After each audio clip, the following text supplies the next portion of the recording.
Latar belakang.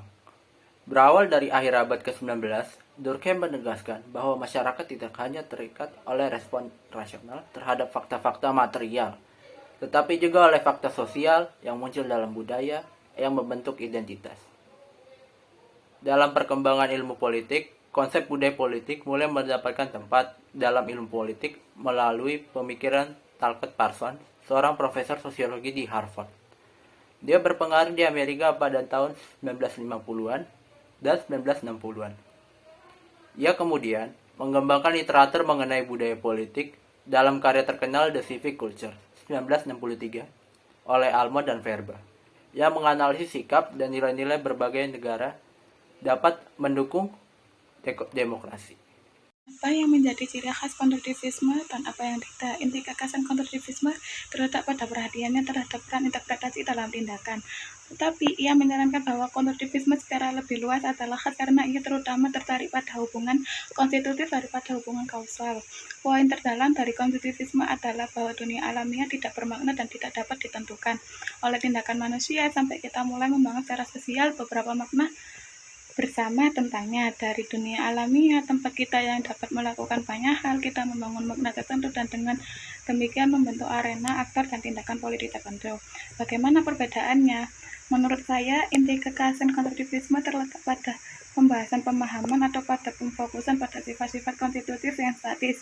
Tetapi pada hubungannya dengan kontingensi, peran kontingensi dalam konstruktivisme bukanlah rahasia. Konstruktif seperti Onuf dan Wen terkenal karena menggambarkan dunia ciptaan kita, di mana politik adalah apa yang kita buat darinya. Namun pentingnya kontingensi bagi hubungan konstruktivisme dengan pendekatan lain mungkin telah dikaburkan oleh garis-garis yang diperdebatkan yang dibahas di atas. Untuk melihat mengapa kontingensi menempatkan konstruktivisme dalam posisi khusus, pertimbangkan bahwa penjelasan non-konstruktivis standar adalah musuh kontingensi. Mereka mencari alasan beberapa rangkaian kondisi dalam geografis, ekonomi, persaingan, keamanan, dan sebagainya memerlukan respon tertentu yang kita lihat dalam tindakan. Mereka secara koheren mengizinkan bahwa kondisi tersebut kurang ditentukan pada beberapa rentang kemungkinan atau bahwa penyebabnya memiliki hubungan probabilistik dengan hasil daripada hubungan deterministik. Tetapi kontingensi bukanlah bagian integral dari teori mereka. Sebaliknya, kaum konstruktivis mendasarkan argumen mereka pada kontingensi. Format logika dasar dari setiap argumen konstruktivis adalah bahwa orang-orang tertentu menghadapi serangkaian kondisi nyata yang tidak pasti setidaknya dalam beberapa pilihan dan hanya sampai pada suatu tindakan saat mereka mengadopsi mereka. Saat meradopsi konstruksi sosial tertentu secara kreatif atau tidak sengaja, mereka memilih satu dari sekian banyak rangkaian makna yang dapat dibayangkan, membangun interpretasi tertentu di sekitar diri mereka sendiri, dan membentuk satu dunia dari sekian banyak dunia yang mungkin terjadi. Setelah konstruksi sosial tertentu terbentuk, beberapa argumen konstruktivis merupakan mungkin tampak sama dan deterministiknya dengan yang lain. Memang banyak konstruktivis yang berfokus awal masa lalu, saat konstruksi sosial mungkin tertanam dalam sering dikritik karena sosial mungkin tertanam dalam sering dikritik karena membesar-besarkan sebagai erat ide, norma, dan budaya kita mengunci ke dalam ke dunia tertentu, seperti kritikus mengatakan bahwa realis membesar-besarkan pentingnya distribusi kekuatan internasional, atau bahwa Marx membesar-besarkan pentingnya konflik kelas, dan bahwa institusionalisme membesar-besarkan kekuatan penyaluran lembaga. Variasi dan epistemologi konstruktivisme. Konstruktivisme memiliki beragam variasi, baik dari segi epistemologi maupun pendekatan substantif yang digunakan dalam menganalisis konstruksi sosial. Ada perbedaan signifikan dalam bagaimana konstruktivisme dipahami, yang terutama dipengaruhi oleh perdebatan tentang cara kita mendefinisikan penjelasan dan hubungan antara kausalitas dan konstitusi dalam pengetahuan. Variasi epistemologi. Epistemologi dalam konstruktivisme berkaitan dengan bagaimana memahami dan mengkonstruksi pengetahuan tentang dunia. Nah, di sini saya akan menjelaskan tentang mekanisme dan konstruksi sosial yang berbeda. Yang pertama, konstruksi sosial adalah proses di mana norma, ide, dan praktik berkembang dalam masyarakat. Para sarjana memiliki pendekatan yang berbeda dalam menjelaskan bagaimana proses ini terjadi. Nah, perbedaan utama terletak pada mekanisme utama yang berperan dalam membentuk norma dan ide seperti sosialisasi, pengaruh individu, dan pre-college.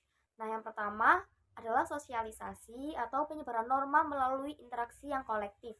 Sosialisasi adalah mekanisme utama dalam konstruksi sosial di mana norma dan ide menyebar secara bertahap melalui interaksi berulang dalam suatu kelompok.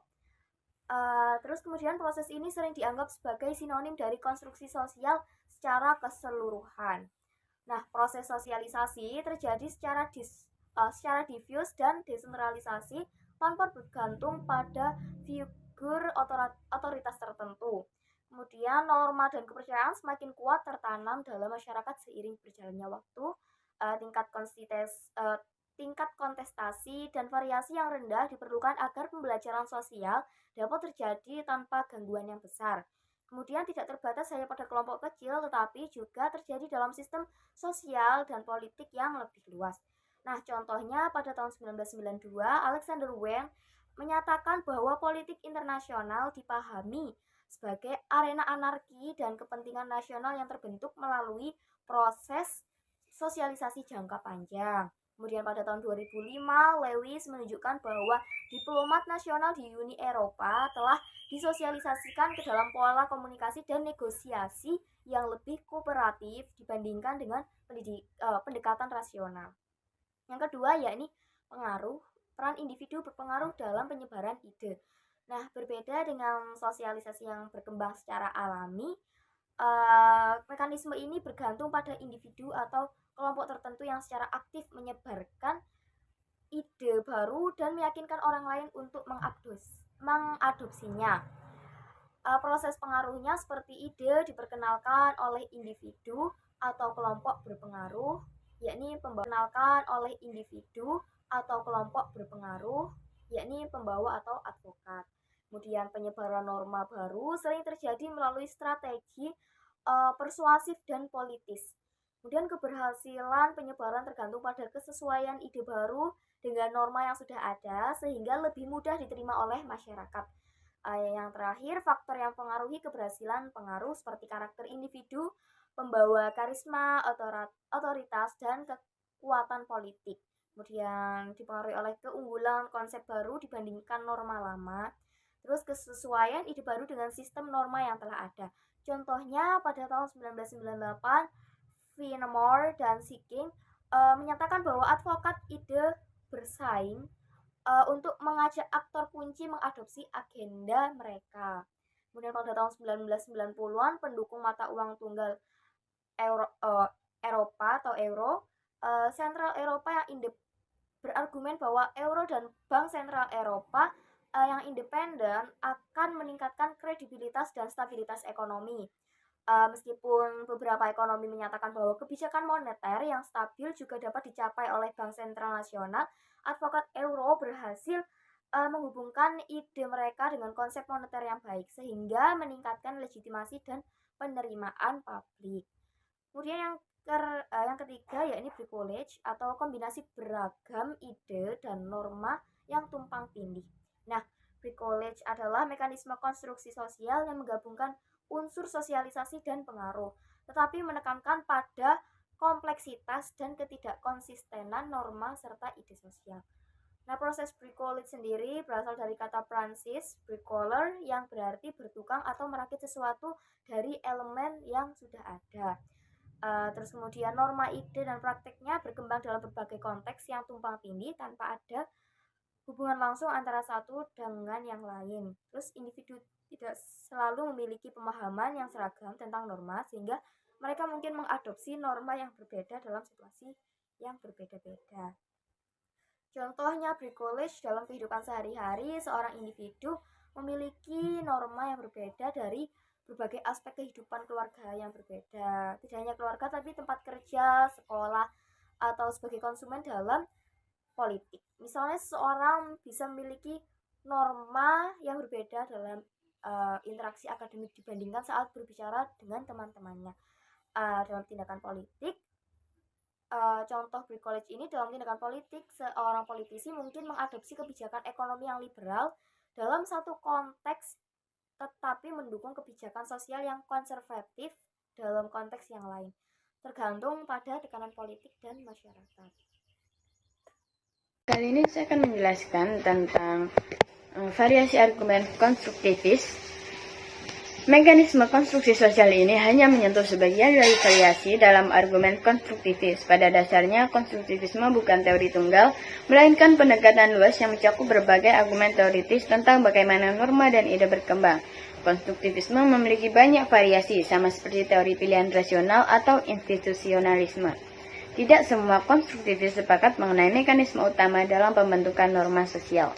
Beberapa konstruktivis berpendapat bahwa sosialisasi sangat penting dalam negosiasi internasional, sementara yang lain lebih meningkatkan pengaruh individu atau melihat bricolage sebagai bentuk konstruksi sosial yang lebih kompleks.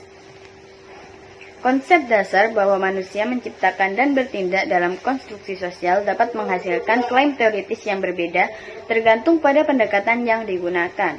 Contoh perdebatan dalam konstruktivisme. Dalam perundingan Uni Eropa, beberapa konstruktivis berpendapat bahwa proses sosialisasi membentuk pola negosiasi yang lebih kooperatif, sementara yang lain tidak melihatnya sebagai faktor utama. Keragaman metode konstruktivis. Metode yang digunakan para konstruktivis sangat beragam, menyesuaikan dengan jenis dari konstruktivisme tempat mereka dilatih. Konstruktivis dengan pelatihan HI menggunakan penelusuran proses yang cermat dari waktu ke waktu. Konstruktivis ekonomi politik cenderung membuat perbandingan dari lintas negara. Aliran institusionalis sosiologis sering menggunakan analisis kuantitatif tentang pola perubahan norma. Berikutnya yaitu perbandingan dengan metode non-konstruktivis. Semua jenis ilmu politik saat ini cenderung meminta bukti, mekanisme, dan proses. Berikutnya perbedaannya itu pada derajat ketergantungan pada penelusuran proses naratif. Konstruktivis juga memberi perhatian lebih pada bukti retorika, wacana, dan aturan dalam pengambilan keputusan. Langkah-langkah dari konstruktivis tetap sesuai dengan logika dasar ortodoksi metodologis. Ada metode perbandingan konstruktifaktual, konstruktivis dan poststrukturalis. Hubungan internasional sangat bergantung pada perbandingan konstruktifaktual. Berpendapat bahwa orang-orang tertentu akan bertindak berbeda dengan konstruksi sosial yang berbeda. Selanjutnya perbandingan N kecil, mencari kasus yang sangat cocok untuk menunjukkan bahwa interpretasi membuat perbedaan dalam konteks serupa. Beberapa peneliti mengubah perbandingan ke dalam pada kasus-kasus nasional atau melibatkan interpretasi kelompok-kelompok kecil.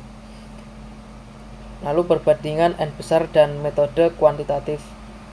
Demokrasi klaim konstruktivis melalui perbandingan N besar umum dalam sosiologi. Sosiologi ekonomi menggunakan interpretasi berbasis penelusuran proses, kemudian beralih ke alat kuantitatif, mengumpulkan data tentang model organisasi, norma, atau hubungan jaringan. Kesimpulan, konstruktivisme berargumen bahwa tindakan manusia dipengaruhi oleh struktur seperti ide, keyakinan, nilai, ikatan sosial, atau filosofi tertentu, serta menolak pandangan yang hanya menekankan hubungan sebab akibat ala behavioralisme, pilihan rasional, atau marxisme, dan menyoroti pentingnya makna sosial dalam tindakan manusia. Menurut konstruktivis, masyarakat tidak hanya terbentuk karena fakta alam atau material, tetapi juga karena fakta sosial dan budaya.